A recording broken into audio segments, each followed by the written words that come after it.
Good morning, student. I am Rajendra Simori, your maths teacher from the Gnan Manjari Vidyapeeth Mova. Today in day 9, this is your lecture number 9, and in class 8 we will discuss about the some of the points that already we discussed into the last lecture. So from NCERT try this page number 97 and practice question number 2. ये दोनों चीज को मैं फिर से यहाँ पे आपको एक्सप्लेन कर रहा हूँ. So you have to also doing from these points whatever I explained today, you just write down in your homework also. Okay, so from the video only you have to choose which things you have to add it into the homework. Okay, so first of all practice question number 2 as well as NCERT try this page number 97. So let us move on it. So first of all just we have to go for practice question number 2 में आप SB page number SB 10 के page number पे आप देख सकते हो. इसमें practice question number 2, यहाँ से आपका सॉल्यूशन स्टार्ट होता है. आप जितना भी सॉल्यूशन यहाँ करते हैं आज आपके होमवर्क में भी ये सब चीज ही लिखना है.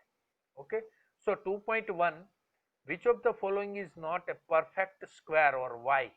आपको एक क्वेश्चन पूछा गया है कि नीचे A B C and D इसमें से कौन परफेक्ट स्क्वायर नहीं है और क्यों, वाई. तो 361, 1156, 1128 एंड 1681 को आप देखो तो इसमें परफेक्ट स्क्वायर हैव हमने लास्ट लेक्चर में देखा था कि जो भी परफेक्ट स्क्वायर होता है उसमें 0, 1, 4, 5, 6 और 9 इन their units place. Perfect square जो होता है उसके यूनिट प्लेस पे या तो 0 होगा या तो 1 हो सकता है या तो 4 या तो 5 या 6 एंड 9 होता है. अब हमें सवाल कौन सा पूछा गया है, विच of the following is not a perfect square. So since 1128 has 8 in its unit place, so it is not a perfect square. बाकी सभी परफेक्ट स्क्वायर है. क्यों? क्योंकि उसकी यूनिट प्लेस है, उसमें सभी में एक में 1 है, एक में 6 है. 361 में देखो तो यूनिट प्लेस क्या है, 1 है. 1156 में यूनिट प्लेस क्या है, 6 है. और डी में आप देखो 1681 में उसकी यूनिट प्लेस क्या है, 1 है. मतलब ये तीनों तीन चीज आपने देखी तो तीनों तीन चीज में ये तीनों तीन नंबर में उसकी लास्ट डिजिट जो है मतलब यूनिट प्लेस है वो 1, 6 एंड 1 है. तो हमने पहले ही बोल दिया कि परफेक्ट स्क्वायर जो होगा उसकी यूनिट प्लेस या तो 0 होगी, 1 होगी, 4 हो, 5, 6 और 9 इतने नंबर से ही यदि यूनिट प्लेस है किसी भी स्क्वायर का तो उसी स्क्वायर को उसको हम परफेक्ट स्क्वायर बोलते हैं. बाकी किसी को हम परफेक्ट स्क्वायर नहीं बोलते. तो that's why we can say that 1128 उसकी यूनिट प्लेस में 8 है, इसीलिए वो परफेक्ट स्क्वायर नहीं है. Second question 2.2 the square of a number ending with 9 will end with 1. The square of a number ending with 9 will end with, obviously the square of number ending with 9 वो always end with कहाँ से होगा, 1 से ही होगा. तो किसी भी number का the square of a number ending with 9 मतलब कोई भी नंबर जो 9 से खत्म हो रहा है उसका स्क्वायर ऑलवेज किससे कंसिडर होगा, 1 से. तो दैट इज योर आंसर 1. 2.3 में आप देखिए कि there are blank perfect square between 1 and 50. 1 and 15 में आप गिन लो. 1 is perfect square, 4 is perfect square क्योंकि 4 ये 2 का स्क्वायर है, 9 3 का स्क्वायर है, 16 4 का स्क्वायर है, 25 5 का स्क्वायर है, 36 6 का है एंड 49 7 का है. So there are 7 perfect square between 1 and 50. वो हम आंसर उसका दे सकते हैं. 2.4 में आप देखो how many square metres of carpet will be required to cover a square room of side 6.5 metre. अब आप देखो तो 6.5 मतलब स्क्वायर का जो एरिया होता है वो साइड इनटू साइड होता है, वो हम पहले भी देख चुके हैं अर्लियर क्लास में। तो एरिया का इक्वेशन क्या होगा, side by side. Side by side मतलब 6.5 मीटर एक साइड का मेजरमेंट दिया है तो दूसरी साइड का भी सिमिलर ही होगा। तो 6.5 metre into 6.5 metre is equal to, दोनों का मल्टीप्लीकेशन करेंगे तो 42.25 square metre. So this is a carpet area 42.25 square meter will be required to cover a square room of 6.5। ये भी इजी है, ये 2.3, 2.1, 2.2, 2.3 एंड 2.4 इज दैट। ओके, चारों चार आज आपको होमवर्क में भी लिखना है, याद रखो। आज की जो प्रैक्टिस क्वेश्चन 2 थी उसमें 2.1, 2.2, 2.3 एंड 2.4, ये चारों चार क्वेश्चंस आपको आज होमवर्क में भी लिखना है। Okay, so let us move on to the NCERT, try this page number 97। जो आपको मैंने जो भी स्क्वायर रूट वाली आपको एक पीडीएफ भेजी थी थोड़े दिन पहले, आपके पास शायद होगी, अदरवाइज नहीं है तो आप ग्रुप में देख सकते हो फिर से। वही पीडीएफ में से ये सब क्वेश्चंस उसमें से लिया है, तो इसकी भी प्रैक्टिस करनी है और होमवर्क में इसको भी लिखना है। Okay, so find the square of the following numbers contain 5 in their units place. अब आप देखो तो 15 का स्क्वायर क्या है, find the square of following numbers containing 5 in their units place, जिसका यूनिट प्लेस पे 5 नंबर है। मतलब 15 का square is equal to 1 into 200 plus 25। मतलब 1 को 2 से मल्टीप्लाई करें और इसमें हम क्या ऐड करेंगे, 25 ऐड करेंगे, तो ऑब्वियसली 225 आएगा। तो 15 का स्क्वायर क्या होगा, 225। हमने आगे ये स्कीम और ये पैटर्न ऑलरेडी देख चुके हैं, आप अगले वीडियो में भी आप देख सकते हो कि ये कैसे मैंने सिखाया था, और you can also refer from that. Okay, 95 है तो 9 इंटू 10 यानी 9 इंटू 10 हंड्रेड्स को हम कंसिडर करेंगे, तो 5 का स्क्वायर सीधा हम 25, तो 900 जो भी हुआ है वो 900 में 9000 में हम ऐड करेंगे तो automatically 9025, that is the answer of it. मैंने बताया था आपको कि जिसके यूनिट प्लेस पे 5 नंबर होता है यूनिट प्लेस पे, उसी का स्क्वायर हम कैसे निकालते हैं वो पहले लेक्चर में ऑलरेडी हम सीख चुके हैं, उसका ही आंसर यहाँ पे इम्प्लीमेंट किया। तो ये भी पेज नंबर 97 वाला भी आपको अपने होमवर्क में लिखना है। ओके, तो ये सब चीज आज के होमवर्क में मैंने आपको बता दी पहले से ही कि प्रैक्टिस क्वेश्चन नंबर 2 के चारों चार 2.1, 2.2, 2.3 and 2.4, and this is page 97 and you have to write all 4 Romans. यहाँ पे जो 4 रोमन्स है वो 4 रोमन्स भी आज के होमवर्क में लिखना है। सो let us move on another points. So let us move on to the finding the square roots of a number। अब किसी नंबर का स्क्वायर रूट कैसे निकालना, अभी तक हम जो निकालते थे वो स्क्वायर निकाला, अभी find the square root of a number. अब किसी भी नंबर का स्क्वायर रूट कैसे निकालते हैं, finding the square root of a number. So perfect square numbers, we know that any number multiplied by itself is a square number. फिर से मैं बोल रहा हूँ, we know that any number multiplied by itself is a square number। मतलब ऐसा हुआ ना कि किसी भी नंबर को उसी नंबर से मल्टीप्लाई करें तब उसका स्क्वायर नंबर हमें मिलता है। So similar way we are using, हम यहाँ पे पूरी चीज आपको बता देते हैं। ये टेबल जो है वो पूरा 1 इंटू 1 से लेके 1 से 12 तक का यहाँ पे पूरा स्क्वायर आपको मिल जाएगा। ये पूरा टेबल है वो आप अपनी बुक में भी लिख लेना है।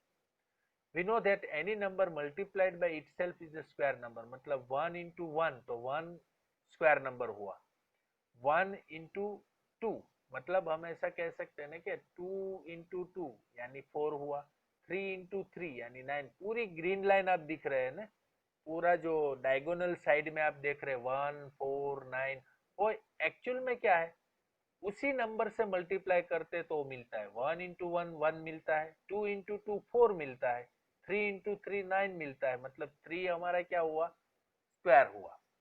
तो ये 3 जो है वो स्क्वायर नंबर होता है, और 3 इंटू 3 9 मिलता है वो हमारा स्क्वायर होता है ना। तो 4 इंटू 4, वैसे 5 इंटू 5, ऐसे 12 इंटू 12 कितना होता है 144। तो ये जो पूरा टेबल है वो numbers 1, 4, 9, 16, 25, 36 are all the perfect square number. इसको हम क्या बोलते हैं, परफेक्ट स्क्वायर नंबर बोलते हैं। तो ये टेबल इंपॉर्टेंट है, आप भी अपनी बुक में अच्छी तरह से ड्रॉ करके ये रख सकते हो। दूसरी चीज यहाँ पे, so how can we find out the perfect square numbers here? So first find the area of a square whose side is 4। अब एक स्क्वायर का एरिया फाइंड हमें करना है और इसकी एक साइड हमें दी गई है, वो क्या है 4। तो एक साइड का मतलब होता है, एरिया ऑफ स्क्वायर का मतलब होता है साइड इंटू साइड। तो 4 इंटू 4 यानी कितना हुआ 16 सेंटीमीटर स्क्वायर। तो ये एक तरह से ऐसा हुआ, उसी नंबर से हम जब कोई नंबर को मल्टीप्लाई करते हैं, 4 को 4 से मल्टीप्लाई करते हैं या 5 को 5 से मल्टीप्लाई करते हैं, तो जो मिलता है वो हमारा स्क्वायर नंबर होता है। समझ में आ गया। 3 इंटू 3 होता है तो 9 हमारा स्क्वायर नंबर हो जाता है। 6 इंटू 6 यानी 36, वो हमारा स्क्वायर नंबर हो जाता है। तो वैसे ही हम आगे बढ़ते हैं। तो can you find the side of a square if the area is given? Obviously find the side of a square whose area is 25 centimetre square.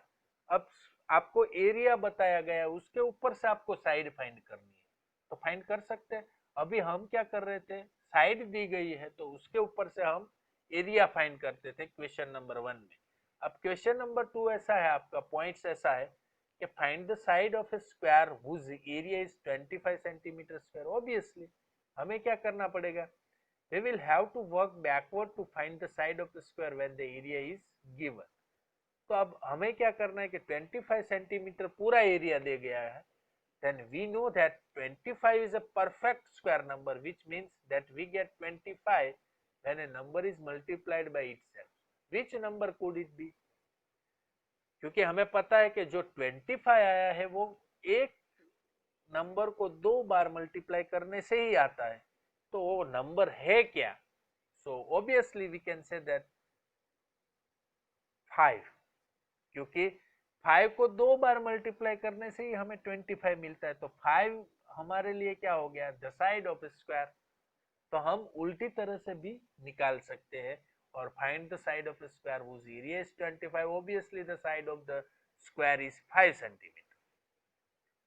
Similar way, we are going for that. Can you find the connection between these two cases?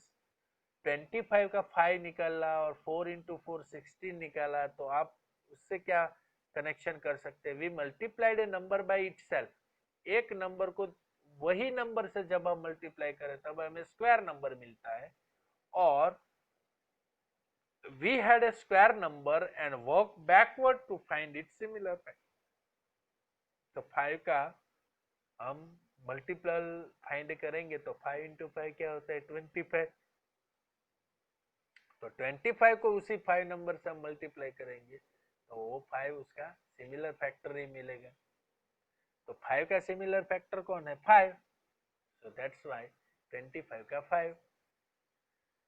तो मतलब square root of a number क्या है, the number which is multiplied by itself to give the square number is called the square root। फिर से मैं बोल रहा हूं, the square root of a number, the number which is multiplied by itself to give the square number is called the square root। the square root of a number is written as under root n, मतलब 4 into 4 is equal to 16 है, तो 16 का square root क्या हुआ 4 हुआ, उल्टा। समझ में आ गया। 4 का स्क्वायर होता है 16, यानी 16 का स्क्वायर रूट क्या होता है 4। तो that is very easy things for you. So we know that 16 is a square number, 16 is equal to 4 into 4, so 4 that is a root of under root 16। so we get 16 when we multiply by 4 by 4, and 4 is the square root of 16।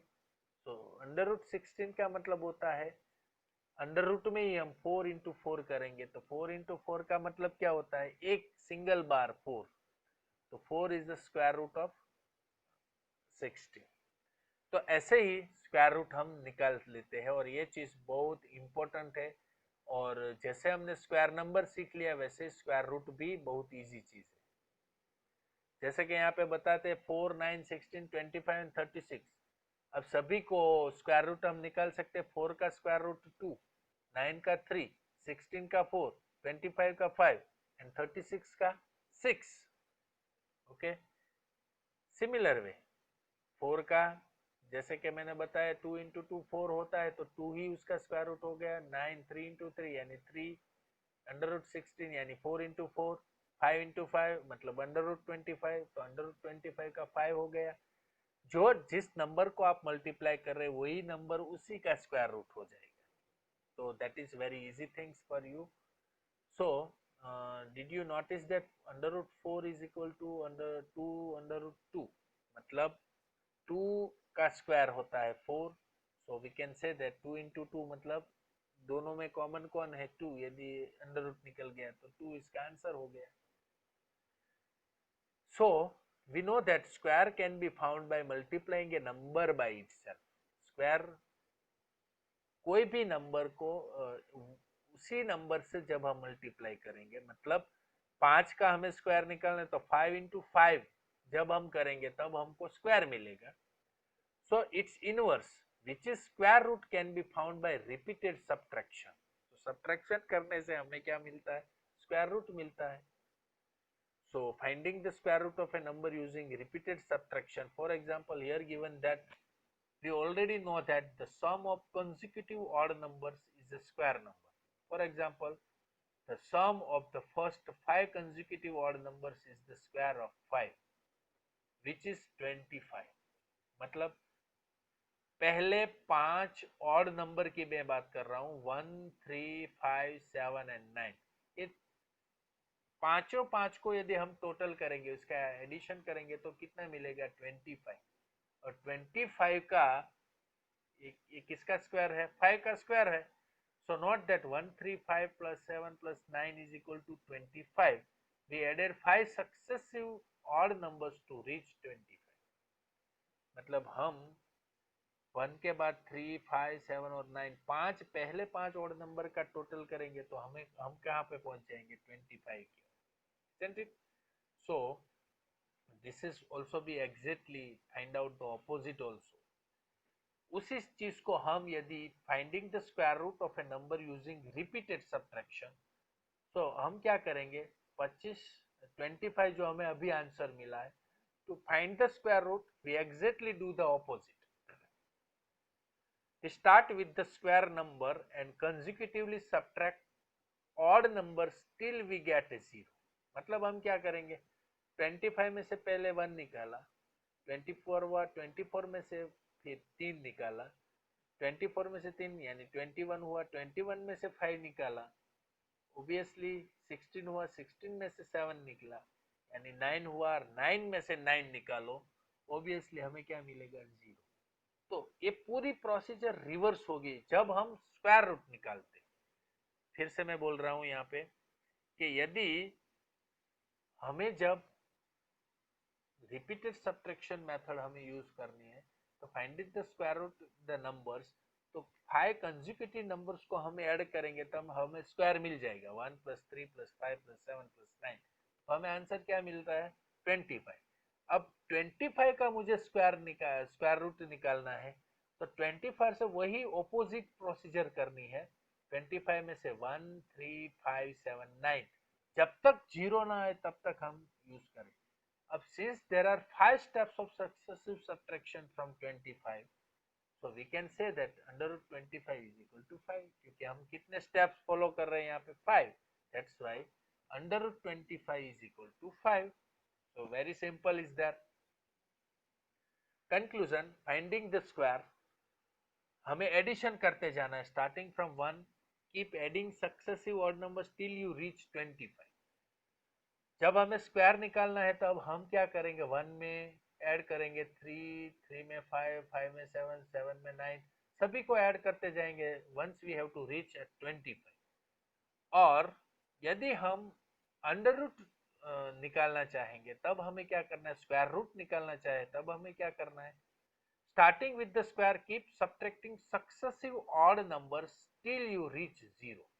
The number of steps is the square root.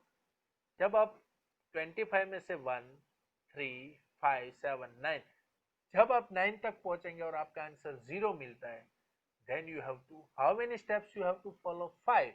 That's why we can say that under root 25 का square root होता है 5. Okay? सो ये चीज आपको अच्छी तरह से समझनी है और याद भी रखनी है. So finding the square root of a number using the successive subtraction method can be lengthy and time consuming.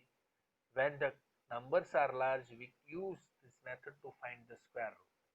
तो ये चीज वैसे तो लॉन्गेस्ट वन है, जैसे यहाँ पे आपको बताई गई है, तो ये चीज से आपको ध्यान में रखना है. Okay, so we can also move on to the another points. Before that, just we have to conclude here.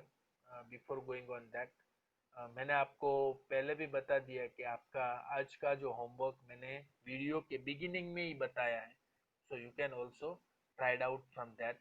And at the end of this, so at the end of this session, you can also using this conclusion. ये conclusion जो यहाँ पे दिख रहा है वो 2 बार अच्छी तरह से अपनी बुक में भी लिख लेना और उसको आप प्रैक्टिस में ऐड कर देना.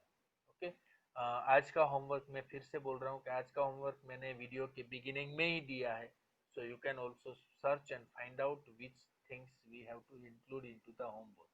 And I hope so that you have to understood well about the square and square root. So both you have to practice more from your supplementary book. Thank you very much for being with us. We will meet very soon into the next lecture. Thank you very much.